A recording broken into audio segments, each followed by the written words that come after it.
whole with so much character and identity as to be positively overstocked. I know one myself. Being a Newfoundlander means a Newfoundlander is such a present reality that it doesn't need any add-ons. There's so much reinforcement and presence. I mean, even in St. John's alone, Memorial University, the Basilica, the old Colonial Building, Cabot Tower, the Lieutenant Governor's House. There are institutions, buildings that have a reach for all Newfoundlanders. The Newfoundland identity is so present, it's inescapable. You could no more stop being a Newfoundlander than you could step outside your own skin or stop talking the way you talk. The Newfoundland identity is no accident. It has its inspiration in history and tradition, which are random forces, but part of its vital dexterity is that Newfoundlanders have long recognized, in a most un-Canadian fashion, that identity is something to be chosen and cultivated, that it is, in fact, a mode of survival. Kelly Russell is the St. John's fiddler and a collector and publisher of traditional Newfoundland music.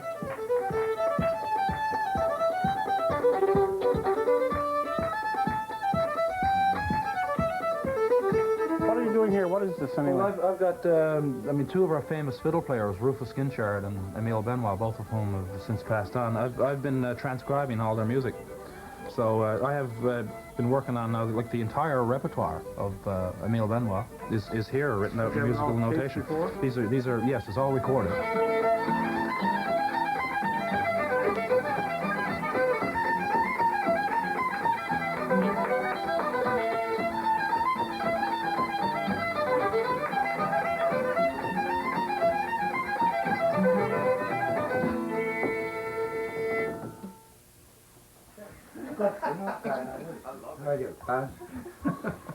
It's somewhat of a tangible thing, I guess, for me. You know, it's the smell of an outport kitchen.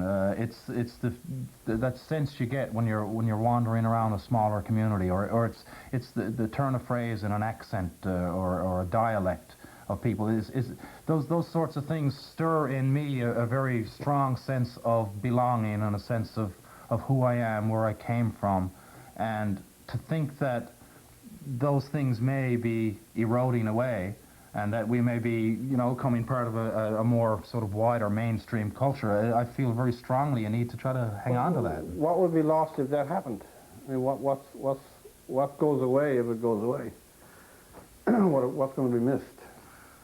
It's something that when you realize that something has been handed down through so many centuries, it becomes a thing that's greater than any one of us that's living, and the fact that may just die because one of us who is, I look upon myself, for example, as a caretaker. I mean, I feel that this somehow has been thrust upon me. I have this repertoire of music from people who have come before, and I am a caretaker of that, and I am responsible to keep that going. I can't just drop this and not do it anymore.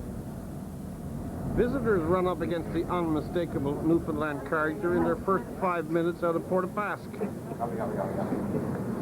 make fun of me, Phil? I wouldn't All you guys want coffee? Sure. If Canada were a church, Newfoundland would be a prominent heresy, a people with an absolute and certain grasp of who they are and what they profess to be. Now, Newfoundlanders are, of course, Canadians. We were the last ones out of the wash. And it's a cliché of Canadian thinking that the addition of the great outport heritage is a golden strand in the upholstery of the Canadian mosaic. But things are not so simple. One of the more charming questions that I've occasionally had to play with is why it is that Newfoundlanders are so magnetized or charismatically attracted to the place that they live in. And it certainly isn't because of the splendor of its society or the politics or the climate. But it's one of the most remarkable phenomena that you can register in Canadian experience. And this goes for all other provinces. The spectacle of a Newfoundlander returning from some work assignment or coming back after even 6 months. And you have to ask, what is it about this spot that so intrigues and beguiles people who have been born here? As I said, it's not the glories of history or the splendors of the society, but the Newfoundlander is always related to the place that he is born in. And I suppose one reason is actually the most obvious reason. You simply have to look around. I take Newfoundland to be an emblem in the elusive riddle of Canada's reluctant embrace with the idea of a national self. Canadians expend their passions of belonging, of cohesion, and patriotic self-regard almost entirely on the fragments of the country. Attractive fragments, but fragments nonetheless, rather than the whole. Every Canadian is a down-home patriot. Now this is not surprising. What is most familiar attracts our strongest loyalties. And how we make a living, until recently anyway, very much depends on where in the country we are. Sometimes, amazingly so.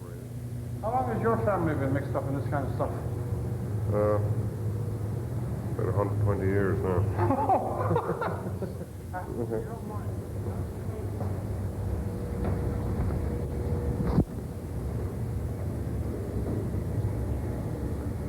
But there's the rub. Our local allegiances have fierce clarity. When the focus is national, however, the light doesn't carry.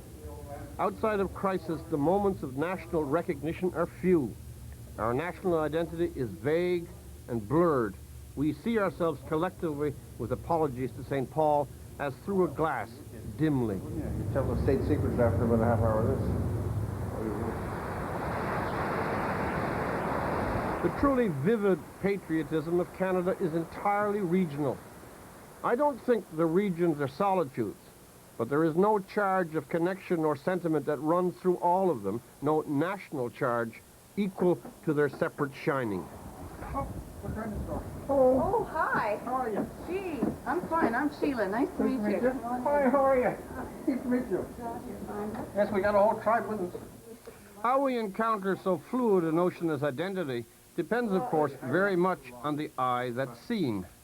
Well, you know, one of the good things about the place, about Canada, really is that you can move right across. You know, you can go from you go from one side of the continent to the other. I do it constantly. I've been back and forth 3 times already this year. Mary Pratt, one of Canada's most celebrated artists, grew up in New Brunswick, lived and worked for many years in Salmonair, Newfoundland, and has been a member of the Canada Council and a number of national cultural agencies. Do you have coffee with milk or sugar? I give it sugar if it's okay, yeah. Okay. Okay. Canadians really believe they're immune from history, I'm sure of that. What do you mean when you say that? Well, we sort of exist between the United States and Great Britain. This has been historically our place, sort of bobbling along in there, between there. This is the way I was brought up, and to a certain extent, perhaps you were too. And, you know, our sense of humor isn't quite one, it isn't quite the other, but we understand both.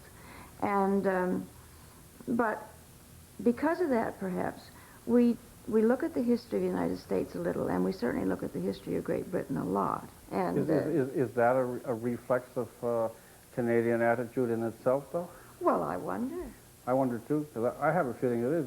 They don't like to touch, if I could refer to this, they don't like to touch hot coals.